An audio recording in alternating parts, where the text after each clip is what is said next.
everyone, and welcome to another episode of The Bottom Line. I'm your host, Lauren Kalil. Our show is brought to you by Whoop. Check out the description below to join our team or sign up to get a free strap and an extra month's membership with our link. On today's show, we have Justin LoFranco here to discuss whether CrossFit HQ has a vision. Before we get started, we did reach out to CrossFit to try and get a spokesperson from HQ to come on the episode to speak, but unfortunately, we did not hear back. So Justin and I will take you guys through some of our thoughts that we have based on the information that really is out there over the years. We're looking at the big picture here. But Justin, first, Allison Andreazzi, she was appointed as the interim chief as the search for the new CEO continues. In an article, we did report that, quote, in her new role, Allison will provide leadership over CrossFit's day-to-day operations and ensure that the business continues to move forward with clear and effective decision-making. It specified day-to-day operations. Do you think HQ is just waiting for a new CEO to be hired and the game season to be over before diving into maybe like some specifics on their vision? Well, I would say that the CrossFit has currently the executive leadership team is capable of running the day-to-day operations of CrossFit. They have the president, Jason Dunlop. They have other key positions. They have a CMO. They have a head of communications. They also have Allison Andreazzi's holding both the CFO position as well as the sort of interim head of CrossFit. So, without knowing too much, they've been operating like that for several months as Rosa has changed his position from CEO to the chairman of the board. And they've essentially assembled a team in the C-suite that's capable of making the important decisions that CrossFit needs to make in order to do its business, right? Its day-to-day operations. I don't think the game season itself is playing a major factor. It's about finding the right person to lead this company, the right person that's qualified and for this company. And so I think that we've heard rumblings, and I've talked to some people who've heard of various candidates that have been interviewed. And a search for a company as unique as CrossFit is not likely to be a super easy task. Consider this for a second. There aren't a lot of qualified CEOs that come from inside of the CrossFit industry itself to promote into this position that can manage and execute a vision and a strategy for a multi-million-dollar company. I don't mean multi-million; it could be like 10 million. These guys were making probably anywhere from 150 to 200 million dollars annualized. And so, when you're considering that and the ramifications of those decisions for what is the largest fitness chain in the world, yeah, I think it's going to take us some time to find the right candidate for the job. But I mean, right now we're obviously seeing a ton of shift in their leadership that really started in 2020. And we'll get to that in a second. But throughout the course of CrossFit, since its infancy, has there been direct communication, whether there was a specific vision? Yeah, there has.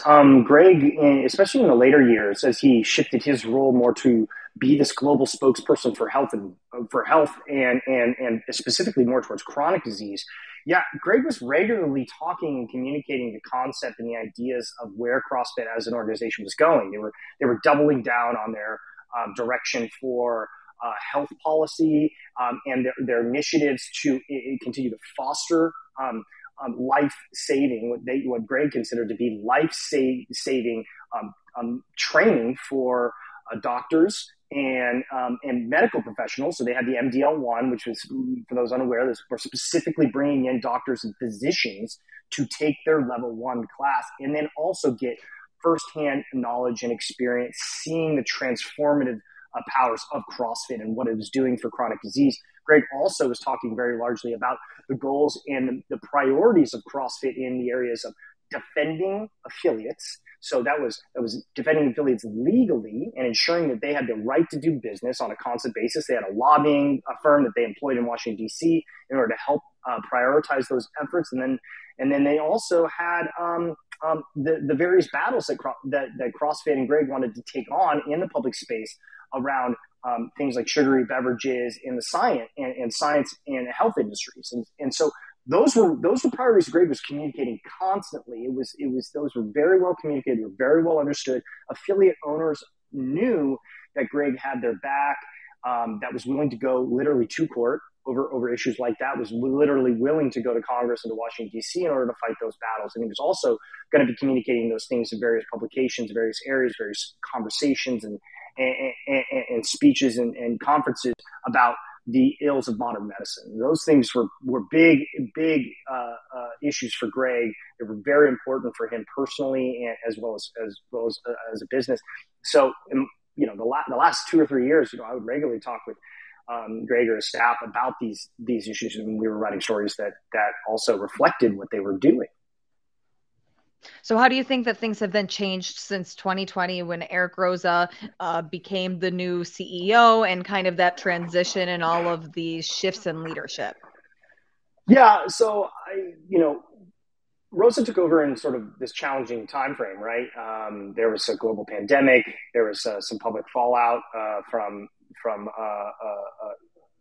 PR issues that were happening that summer, and then there was sort of this, okay, we've got to figure out how to move forward as a company, how to rebuild and put this all back together, how to heal maybe some of the wounds that were also have been exposed inside the CrossFit community, and then move forward. We need a hire professional leadership staff with responsibility and with experience in key positions and key roles, and then we need to begin to move forward. Rosa also had a mandate from the rest of the ownership for the company to begin to turn a profit in the way that they saw fit and the way that they wanted to move in that direction. So CrossFit was very much in this state of repair and rebuilding and continuing to build up that process. Now, fast forward to today. So that happened in June of 20. That was communicated. The sale was communicated in June of 2020. I don't think that we've seen a very clear line of sight for the next 5 years, as far as you always ask this question, where are you guys going to go in the next 5 years? Well, honestly, I'm not really sure right now. And I think that a lot of people in various parts of the CrossFit community are scratching their heads a little bit and saying, well, we had the CEO that was coming in and doing a lot of things. He bought the company and was at the helm, and then he's gone. And so now he's chairman of the board. So whether that's a promotion or demotion doesn't really matter. It's who's the guy that's calling, or who's the head that's calling the shots here.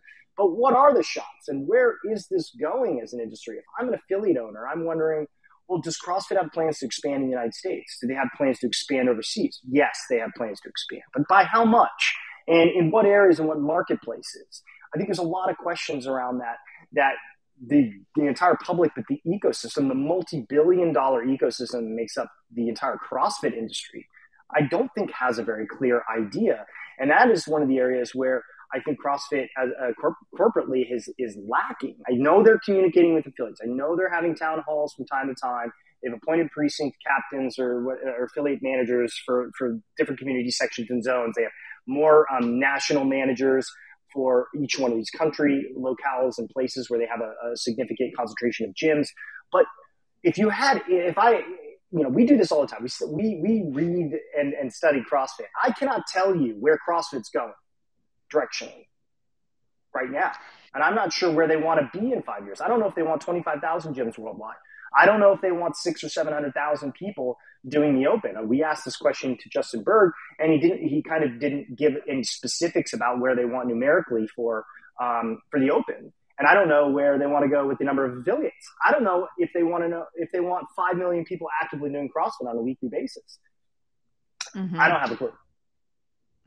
I would give just a little bit of pushback because they have reached these benchmarks that they were looking to do. They wanted to increase the Open participation. So they kind of reformatted the Open structure. They added the adaptive divisions. They made it from 3 weeks instead of 5 weeks, made the programming a little bit more inclusive. Last year, or from 2021 to 2022, registration went up almost 11.5%. So I think that there is somewhat of a vision. It's just whether we can put those puzzle pieces on paper from what we're seeing. And I would agree with you in the sense that I don't personally know who is the person calling the shots, who is the one holding these internal meetings that you and I don't get to be fly in the walls during.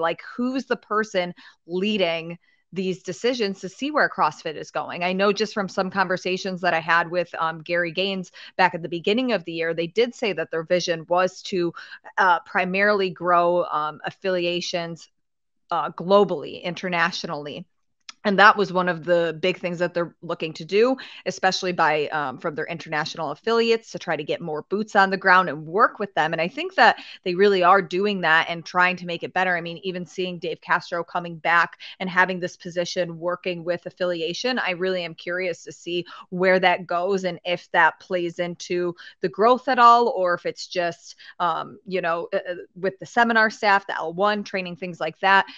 I guess my big question is, are we differentiating growth, or a vision rather, with the sport versus the methodology? And are those two separate things, or is there one clear vision? And that Well, I'm not sure what the answer I think they're is. complementary elements, and some people see them as non-complementary, as in, well, the sport detracts from the methodology and the training that happens to affiliates, and vice versa. I personally do not see it that way. I think they're complementary to one another, and that the sport has a role in the methodology and in the marketing and promotion of CrossFit as a training methodology. And I think what's super important to know, everybody that's listening here, is that CrossFit is the largest fitness chain in the world. It is. It is between 13.5 to 15,000 affiliates globally. That's more locations than there are dominoes. So, or at some point in the last several years, that was the case. I don't know what the post-pandemic numbers are on that, but it's an extremely, extremely strong presence globally, as well as being a very widely well known and the name idea of CrossFit is extremely high. So I think the vision for the games and the vision for training are different. The games is a test to find the fittest on earth, but it is a sport. It is entertainment. It should be seen with different benchmarks. It should be approached with a different concept. If you say, well, in order for us to reach more people globally, we've got to sign important deals and agreements that bring in new fans of the sport, not just people that do CrossFit. If there's 2 or 3 million people doing CrossFit, well, there can only be 2 or 3 million people doing fans, unless if you're going outside of the CrossFit community to appeal to people that don't do CrossFit. That's a sport that's prioritizing the entertainment of the sport, the accessibility of viewing that sport, and the sponsorship and opportunities and partnerships that allow you to move the needle outside of the CrossFit community. So I do think that those visions are different, or they would need to be different. Talking about the games for a second, I think it's very interesting. We don't have a lot of details about where they want the sport to go over the next 4 or 5 years. I do think that question matters. How many people do you want this to be a globally recognized sport or not? Is that something that you're working towards? And that's not to say you have to articulate, well, we need 500,000 people doing the Open. That's not necessary for you to get to that level.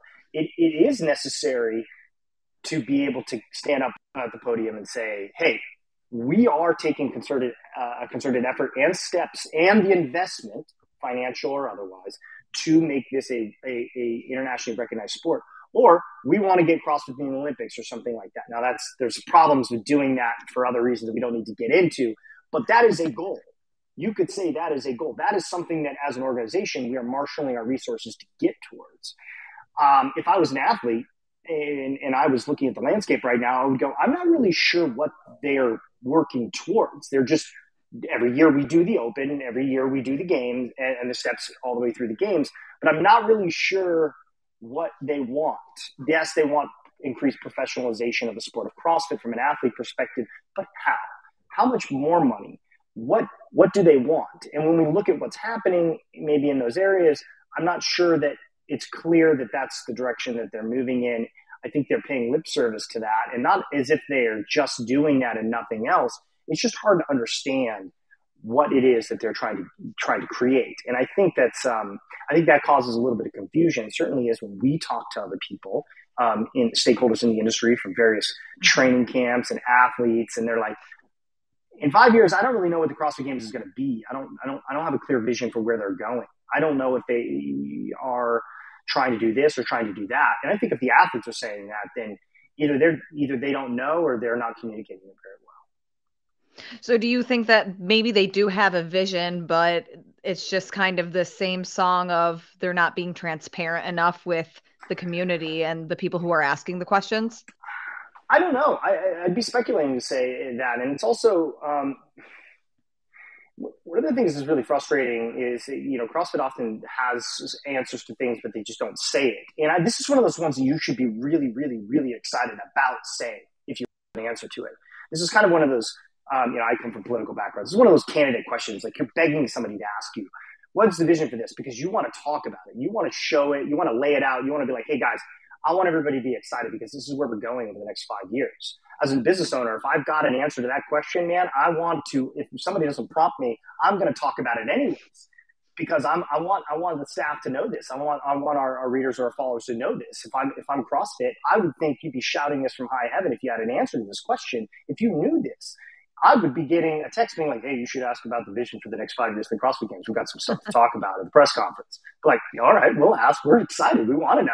And so, that doesn't mean there isn't one, but it's also hard to speculate the opposite, that there is, and they're just so excited about it that they're keeping it quiet. So then, Justin, what is your bottom line? Well, the bottom line is that CrossFit has had had a transitionary CEO. That may be we're reducing Rose's role a little bit, but a transitionary CEO took us kind of out of this challenging time in our community and moved us toward kind of more towards stability, where decisions were communicated, well, and we kind of had a good understanding of what was going on, and moved us back into like what I call safe ground.